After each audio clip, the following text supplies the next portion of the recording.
नमस्कार विद्यार्थी मित्रांनो, आज आपण इयत्ता 9वीचा इतिहासाचा पाठ क्रमांक 7 विज्ञान व तंत्रज्ञान याचा दुसरा भाग बघणार आहोत.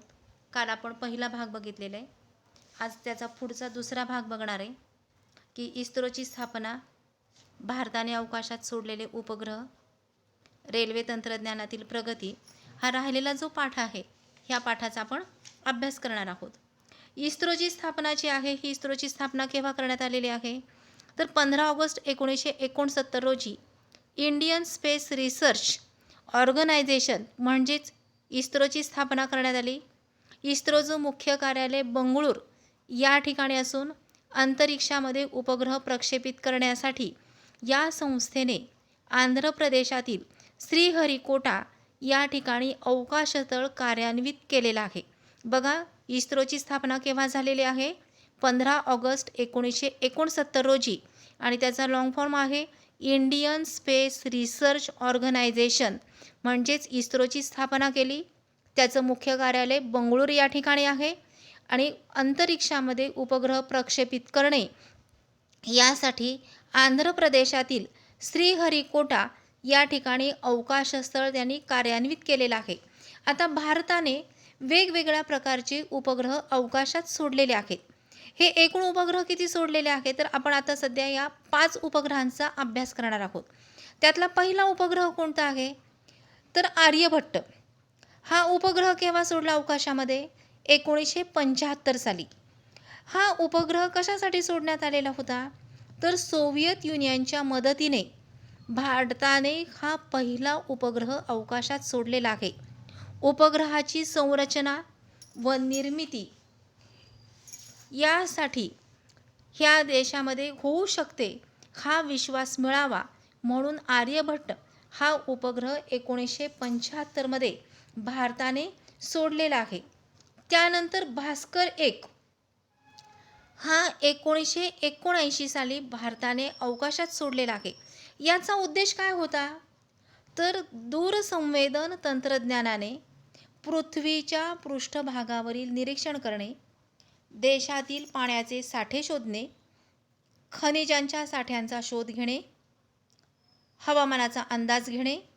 या तंत्राने काढलेली भूगर्भविषयक, पर्यावरण व जंगलविषयक छायाचित्रे महत्त्वाची होती. त्याचबरोबर समुद्र विज्ञानासाठी सुद्धा या उपग्रहाचा भास्कर 1 या उपग्रहाचा उपयोग आपल्याला झालेला आहे आणि हा उपग्रह सोव्हिएत युनियनमधून आपल्याला पाठवलेला आहे. म्हणजेच या ठिकाणी बघा की भास्कर 1 हा उपग्रह 1979 साली सोव्हिएत युनियनच्या मदतीने पाठवला. याचा उद्देश काय होता तर पृथ्वीच्या पृष्ठभागाचे निरीक्षण करणे, देशातील पाण्याचे साठे शोधणे, खनिजांचे साठे शोधणे, हवामानाचा अंदाज घेणे, त्याचबरोबर भूगर्भविषयक, पर्यावरण, जंगलविषयक छायाचित्रे घेणे आणि समुद्र विज्ञानासाठी सुद्धा याचा खूप मोठ्या प्रमाणावरती उपयोग झालेला आहे. त्याचबरोबर भास्कर 2 हा उपग्रह जो आहे हा उपग्रह 1981 साली पाठवलेला आहे आणि हा उपग्रह सुद्धा सोव्हिएत युनियनच्या मदतीनेच त्या ठिकाणी पाठवण्यात आलेला आहे. त्यानंतर ॲपल हा उपग्रह जो आहे हा उपग्रह हा पूर्णपणे भारतीय बनावटीचा आहे आणि 19 जून 1981 रोजी हा उपग्रह अवकाशामध्ये पाठवण्यात आला. हा भारतीय बनावटीचा इस्रोने बनवलेला भारतीय बनावटीचा हा पहिला दूरसंचार उपग्रह होता आणि फ्रेंचमधील गियाना या ठिकाणाहून हा उपग्रह पाठवण्यात आलेला आहे. आपत्कालीन दूरसंचार सेवा पुरवणे हा याचा उद्देश होता. त्याचबरोबर याचा शिक्षण क्षेत्रामध्ये सुद्धा मोठ्या प्रमाणावरती उपयोग करण्यात आलेला आहे.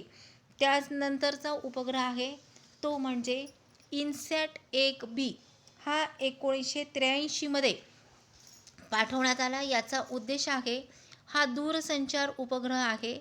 2007 आकाशवाणी केंद्रे जोडण्यात आलेले आहे. आकाशवाणी केंद्र याचा अर्थ काय रेडिओ. आता रेडिओ कालबाह्य होत चाललेला आहे पण एकूण 207 ही आकाशवाणी केंद्र याला जोडण्यात आलेले आहेत.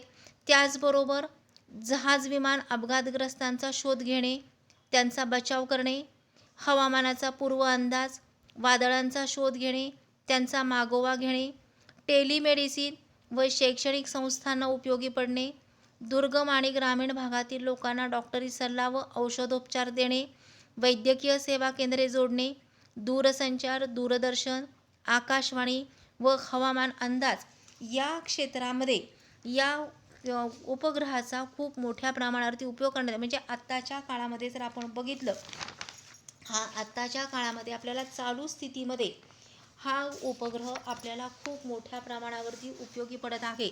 आपण बघतो बघा की टी व्हीवर असेल, पेपरमध्ये असेल, हवामानाचा अंदाज आपल्याला सांगितला जातो. त्याचबरोबर काही ठिकाणी वादळ झालेलं असेल, जहाजाचा विमानाचा अपघात झालेला असेल, तर ह्या लोकांचा शोध घेण्याचं कामसुद्धा ह्या उपग्रहाच्या मार्फत त्या ठिकाणी करण्यात येतं. जे लोक दुर्गम भागामध्ये आहेत, आदिवासी भागामध्ये आहेत, त्या लोकांना वैद्यकीय सल्ला दिला जातो, औषधोपचार त्या ठिकाणी दिला जातो, वैद्यकीय सेवा केंद्रेसुद्धा या ठिकाणी जोडली जातात. दूरदर्शन, दूरसंचार, हवामानाचा अंदाज ह्या सर्व क्षेत्रामध्ये INSAT-1B या उपग्रहाचा खूप मोठ्या प्रमाणावरती त्या ठिकाणी उपयोग केला जातो. जी मोठी मोठी शहरे आहेत, त्या शहरातल्या ज्या काही सुपर स्पेशालिटी सेवा आहेत, त्या सेवासुद्धा या रुग्णालयांच्यासाठी या उपग्रहाच्या मार्फत जोडल्या जातात. त्यानंतरचा मुद्दा आहे ते म्हणजे रेल्वेतील तंत्रज्ञानामध्ये केलेली प्रगती. आता रेल्वे इंजिन जे आहे, हे रेल्वे इंजिन कुठं तयार करण्यात आलेलं आहे, तर बंगालमधील चित्तरंजन या ठिकाणी रेल्वे इंजिने तयार करण्याचा कारखाना तयार करण्यात आला. सुरुवातीच्या काळामध्ये जी रेल्वेची इंजिने तयार करण्यात आली होती, ती वाफेवरती चालणारी, डिझेलवर आणि विजेवर चालणारी इंजिने तयार करण्यात आली.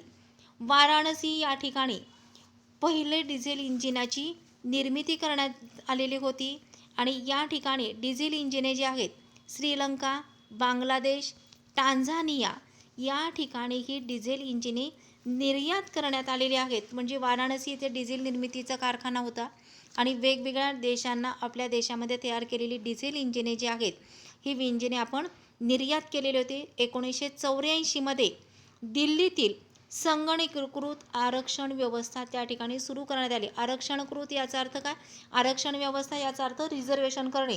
ही की संगणक याचा अर्थ कॉम्प्युटरवरून किंवा ऑनलाईन आपण ते आपलं जे काही रिझर्वेशन आहे, रिझर्वेशन सुरू करू शकतो. आणि 1984 साली भारतामध्ये पहिल्यांदाच मेट्रो रेल्वे जी आहे, ही मेट्रो रेल्वे सुरू करण्यात आलेली आहे. अशा पद्धतीने रेल्वेच्या तंत्रज्ञानामध्ये भारताने प्रगती केलेली आहे की बंगालमधील चित्तरंजन या ठिकाणी रेल्वे इंजिन तयार करण्याचा कारखाना उभारण्यात आलेला होता.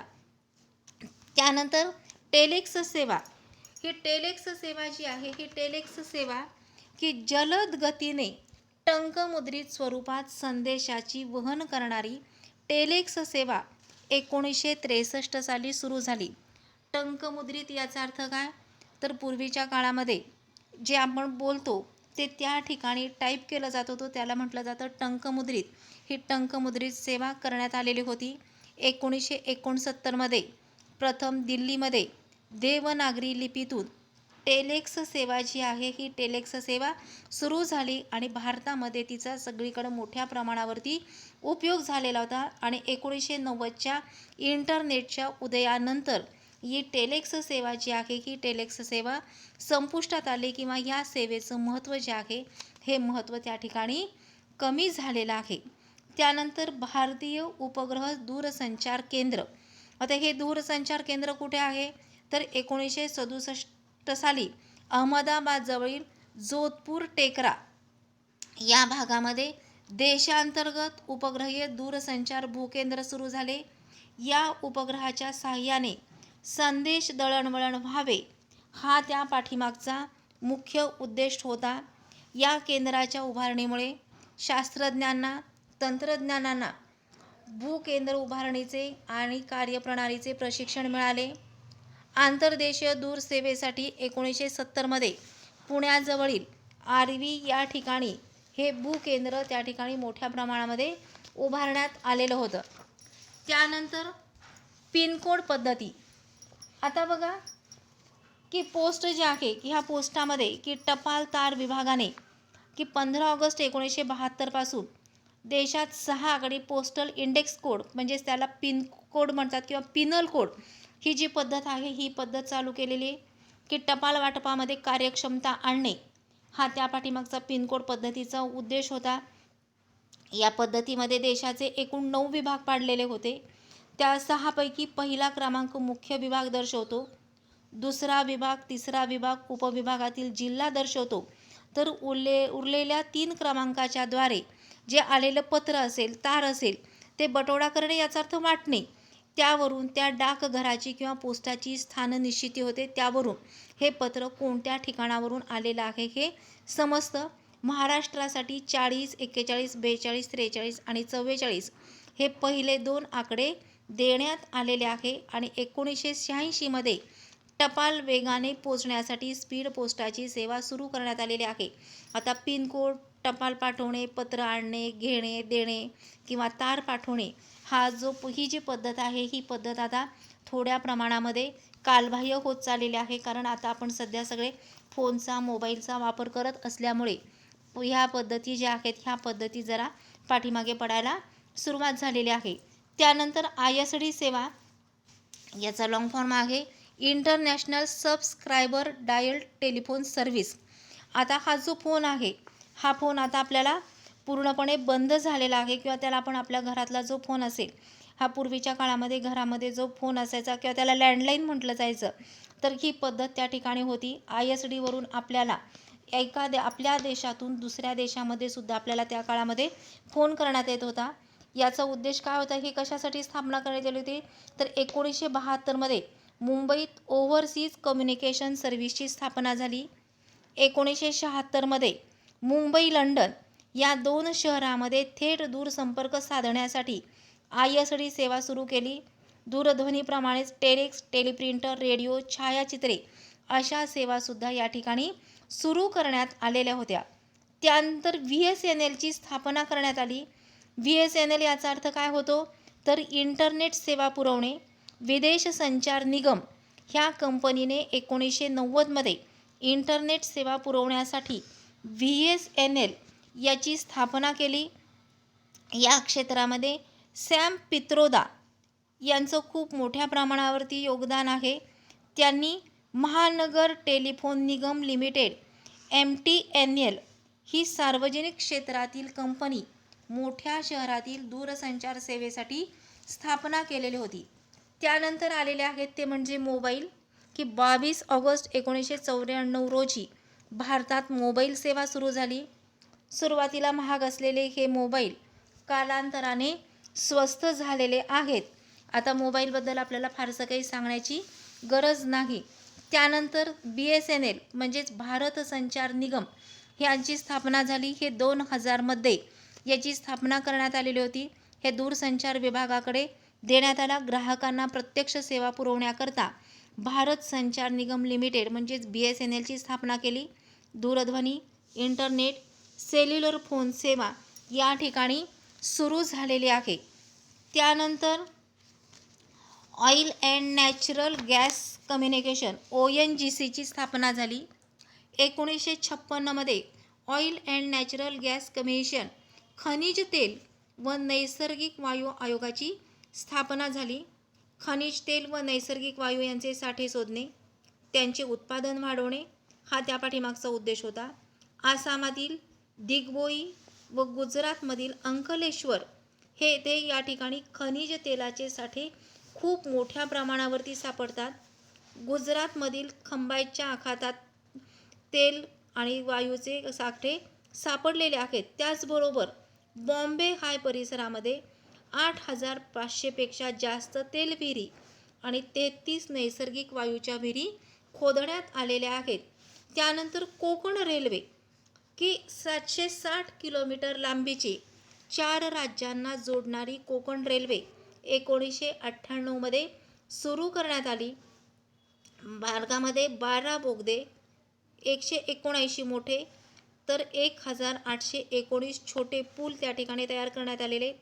करबुडे या ठिकाणी 6.5 किलोमीटर लांबीचा सर्वात मोठा बोगदा आहे. शरावती नदीवरती 2065.8 मीटर लांबीचा मोठा पूल तयार करण्यात आलेला आहे.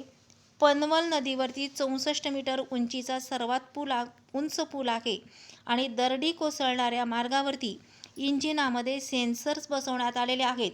मग समजा पावसाळ्याचे दिवस असतील, दरड कोसळण्याचा जर शक्यता असेल तर अगोदरच तशा पद्धतीची सूचना ही रेल्वेचा चालवणारा जो चालक आहे त्याला त्या इंजिनामार्फत किंवा सेन्सर्समार्फत ती मिळते. म्हणजे जे अपघात आहेत हे अपघात टाळण्यासाठी ह्या पद्धतीने त्या ठिकाणी ते सेन्सर्स बसवून जे अपघात आहेत हे अपघात त्या ठिकाणी टाळले जातात. रेल्वे आणि तंत्रज्ञानामध्ये भारताने केलेली जी प्रगती आहे ही प्रगती वाखाणण्यासाठी आहे. 1984 मध्ये दिल्लीतील सर्वप्रथम संगणकीकृत आरक्षण व्यवस्था सुरू करण्यात आली. कोलकाता या ठिकाणी मेट्रो रेल्वे सुरू झाली. अशा पद्धतीने भारताने विज्ञान व तंत्रज्ञानाच्या क्षेत्रामध्ये सतत प्रगती केलेली आहे. नवीन नवीन संशोधने केलेली आहेत आणि 21व्या शतकातील भारत हा तंत्रज्ञानाचा उपयोग केलेला, जगातील शांतता निर्माण करण्यासाठी उपयोग केलेला भारत हा एकमेव देश आहे. आणि 21व्या शतकात भारत अग्रेसर होण्याच्या दृष्टीने भारताने उचललेलं हे एक यशस्वी पाऊल आहे. विद्यार्थी मित्रांनो, हा पाठ व्यवस्थित वाचा. धन्यवाद.